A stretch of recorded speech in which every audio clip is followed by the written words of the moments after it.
किसी भी semi auto analyser पर आज की वीडियो देखने के बाद आप यूरिक एसिड के पैरामीटर की प्रोग्रामिंग कर सकते हो। Hello everyone. तो स्टूडेंट, आज की वीडियो में आप देख सकते हो मेरे पास ये यूरिक एसिड टेस्ट की किट का लिटरेचर है। यूरिक एसिड टेस्ट का लिटरेचर है। तो स्टूडेंट, इसी लिटरेचर से आज मैं आपको बताने वाला हूँ कि कैसे हमें किसी भी सेमी ऑटो एनालाइजर के अंदर यूरिक एसिड के पैरामीटरों की सेटिंग करनी होती है। किसी भी सेमी ऑटो एनालाइजर पर आज की वीडियो देखने के बाद आप यूरिक एसिड के पैरामीटर की प्रोग्रामिंग कर सकते हो, उनकी प्रोग्रामिंग आप कर सकते हो। तो स्टूडेंट, तो हमें हर पैरामीटर की सेटिंग करने के लिए सबसे पहले लिटरेचर की ज़रूरत पड़ती है, मतलब प्रोग्रामिंग करने के लिए लिटरेचर की ज़रूरत पड़ती है। तो वैसे ही आज फिर हमारे पास ये लिटरेचर है। तो स्टूडेंट, यहाँ पर जो जितने भी पैरामीटर हैं वो सब यहाँ पर लिखे हुए हैं। तो अब इनकी सेटिंग कैसे करनी होती है, हम चलते हैं इसके प्रोसीजर की तरफ।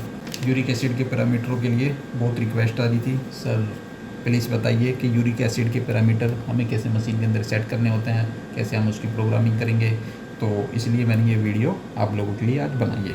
तो स्टूडेंट, डेली रूटीन में हम आएंगे। इससे पहले भी मैं वीडियो बना चुका हूँ यूरिक एसिड टेस्ट पर, लेकिन मैंने यूरिक एसिड के पैरामीटर पर नहीं बनाई थी। तो आज की वीडियो, तो स्टूडेंट, हर टेस्ट की प्रोग्रामिंग के लिए हमें न्यू टेस्ट में जाना होता है।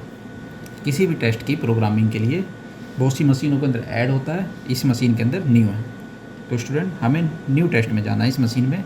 और यहाँ पर आप देख सकते हो नेम सबसे ऊपर लिखा हुआ है मेथड, और सबसे फर्स्ट जो कॉलम है उसमें हमें नेम को ऐड करना हो। नेम लिखा हुआ तो हम नेम को ऐड करेंगे।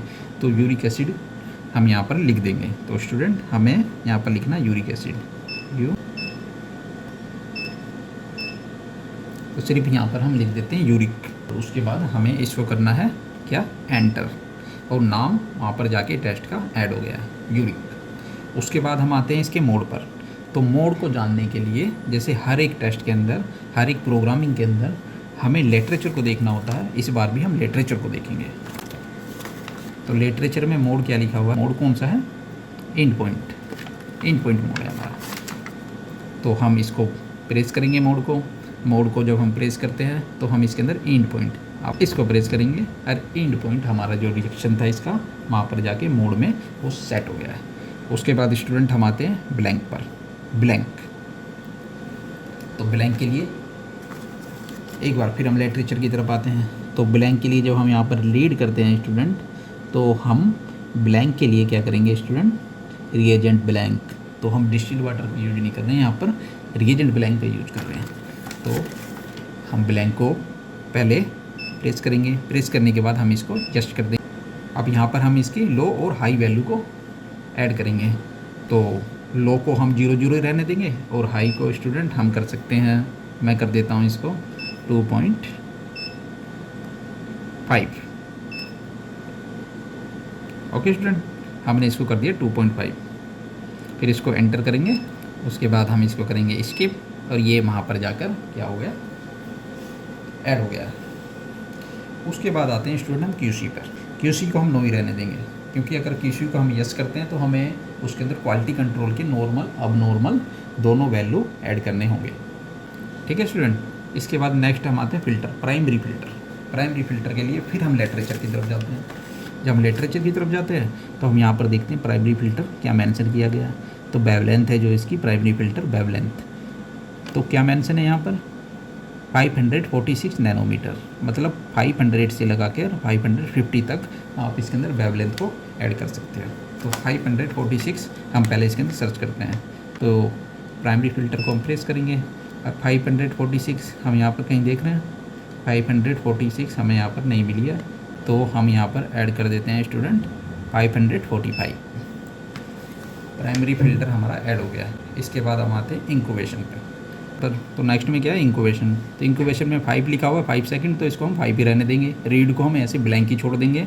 और उसके बाद हम आते हैं इसकी रेंज पर। रेंज को हम सबसे पहले प्रेस करेंगे, प्रेस करने के बाद हम इसको यस करेंगे। यस करने के बाद इसके अंदर इसमें हम नॉर्मल वैल्यू को लिखेंगे। तो मेल और फीमेल की दोनों अलग अलग होती हैं, तो इसके अंदर कोई भी हमें एक ऐड कर देते हैं। मैं आपको लिटरेचर में से रीड करके दिखा देता हूँ। तो आप रीड कर सकते हैं यहाँ पर 3.5 से 7.2 तक मैन, और वोमेन में 2.6 से लेके 6.0 तक इसकी नॉर्मल रेंज होती है। तो हम इसके अंदर मैन वाली लिख देते हैं 3.5 0.5 ये हमारी लो, इसको करेंगे हम एंटर। उसके बाद हाई नॉर्मल रेंज लिखेंगे हम यहाँ पर, कितनी है आप देख सकते हो 7.2, तो हम यहाँ पर लिखेंगे 7.2, देन आफ्टर एंटर हम इसको कर देंगे। एंटर करने के बाद हम इसको स्किप करेंगे और नॉर्मल रेंज आप देख सकते हो यहाँ पर पहले क्या थी, नो थी, एन था, अब यहाँ पर यस हो गया, तो यहाँ पर सेव हो चुकी है। उसके बाद सेकेंडरी फ़िल्टर पर हम आते हैं। जैसे सेकेंडरी फ़िल्टर को हम ऐसे छोड़ देंगे क्योंकि हमारे जो लिटरेचर के अंदर कहीं भी सेकेंडरी फ़िल्टर को मेंशन नहीं किया गया है, तो जब कभी भी मेंशन नहीं किया गया हो तो हम उसको ऐसे ही 0 रहने देते हैं। एक्सप्रेशन वॉल्यूम हम 5.80 रहने देंगे। अब आते हैं हम स्टैंडर्ड पर, जो कि सबसे ज़रूरी होता है। उसके लिए हम चलेंगे लिटरेचर की तरफ। तो स्टैंडर्ड की जो कंसंट्रेशन होती है वो 6 होती है। तो स्टैंडर्ड को सबसे पहले हम प्रेस करेंगे, फिर हम इसको यस करेंगे। यस करने के बाद हम यहाँ पर 1 लिखेंगे, स्टैंडर्ड नंबर पर 1 लिखेंगे, 1 को प्रेस करेंगे। उसके बाद आप देख सकते हैं यहाँ पर कंसंट्रेशन 1, अब्जॉर्बेंस 1। तो जो कंसंट्रेशन है हम इसमें क्या लिखेंगे, यहाँ पर लिखेंगे 6। तो स्टैंडर्ड की जो कंसंट्रेशन होती है वो 6 होती है, तो हमने यहाँ पर लिख दिया 6। उसके बाद स्टूडेंट हमें ये स्किप करना है। स्किप करने के बाद हम आते हैं कहाँ पर, इसके फैक्टरों पर। तो फैक्टर इसके अंदर नहीं दिए गए हैं, तो इसका मतलब इसके अंदर जब हम स्टैंडर्ड को लगाएंगे तो फैक्टर अपना आप इसके अंदर जनरेट हो जाते हैं। फैक्टर में हमें कुछ इसके अंदर ऐड नहीं करना है। उसके बाद हम आते हैं यूनिट पर। यूनिट को हम प्रेस करेंगे। जैसे हम यूनिट को प्रेस करते हैं हम फिर दोबारा लिटरेचर की तरफ जाते हैं। आप देख सकते हो लीनियरिटी वाली लाइन के अंदर आप देख सकते हो 25 mg/dl। तो यहाँ पर क्या लिखा हुआ है, तो mg/dl को हम सेलेक्ट करेंगे। सेलेक्ट करने के बाद स्टूडेंट हम आएंगे टेम्परेचर पर।